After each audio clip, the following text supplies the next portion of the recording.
Por que os Estados Unidos tentaram invadir o Brasil? E por que o plano não deu certo? Quando a Segunda Guerra Mundial estourou, o Nordeste brasileiro era um ponto estratégico e muito vantajoso. A nação que tivesse acesso a essa região do planeta teria vantagens ao cruzar de um continente para outro, porque seria muito mais fácil transportar suprimentos e armas pelo Nordeste brasileiro do que tentar atravessar da América do Norte para a Europa, tanto por aviação como por embarcações. Sabendo disso, a Alemanha e os Estados Unidos disputavam a amizade com o Brasil para que essa região lhe servisse como base militar. Mas o Brasil era uma nação que permanecia neutra. Quando o Japão atacou a base americana no Havaí, fazendo com que os Estados Unidos entrassem definitivamente na guerra, os militares americanos calcularam que o Brasil não tinha condições de proteger sozinho o Nordeste, pois era uma região considerada estratégica e que também as pistas de aviação e os portos do Rio Grande do Norte poderiam se tornar bases nazistas. Os norte-americanos chegaram a essa conclusão pela grande quantidade de descendentes alemães que existem no país, além da relação de amizade entre esses dois países, que era muito forte naquela época. No final de 1941, os Estados Unidos solicitaram que o Brasil lhes deixasse usar a base aérea de Natal.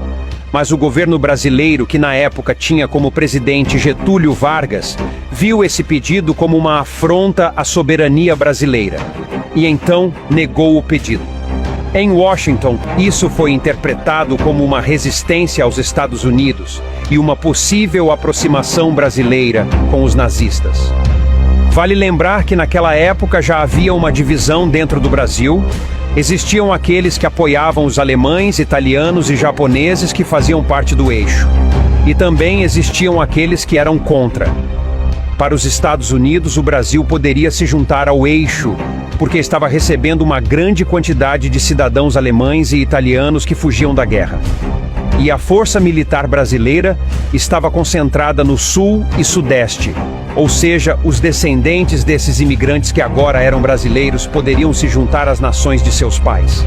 A desconfiança só aumentou quando eles souberam de uma missão diplomática que o Brasil fez à Alemanha. E nessa visita na Alemanha, os brasileiros foram recebidos com honras e visitaram o criador dos aviões Schwalbe, que eram caça de combate e caça-bombardeiro. Esse avião foi o primeiro caça a jato a operar no mundo. Por causa desse temor, os americanos criaram o Plano Básico Conjunto para invadir e ocupar o norte e nordeste do Brasil. A parte inicial do plano teria como missão tomar portos e aeroportos importantes.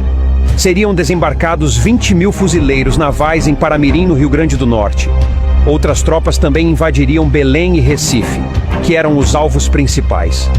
Os outros alvos, só que em menor escala, também seriam invadidos, como Salvador, Maceió, Aracaju, Fortaleza e Fernando de Noronha.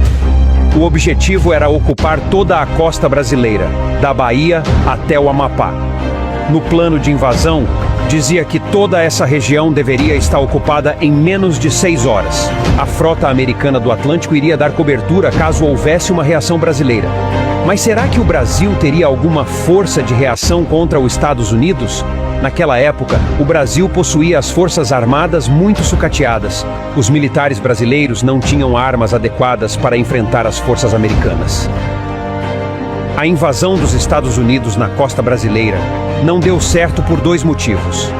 O presidente Franklin Roosevelt era muito amigo do Brasil e visitou o nosso país diversas vezes. E segundo, porque esse plano foi feito por militares. E Roosevelt relutava em colocá-lo em prática. Para ele, ter uma nação do tamanho do Brasil como inimiga na região seria perigoso. Além dos minérios e da borracha que o Brasil exportava, que eram essenciais na indústria bélica. Por isso, aconselhado por diplomatas, o presidente americano decidiu ir pelo lado diplomático, oferecendo acordos comerciais, militares e investimentos na nossa indústria. E assim, o plano de invadir o Brasil foi deixado de lado, e a costa brasileira do Nordeste foi usada como base militar contra os nazistas.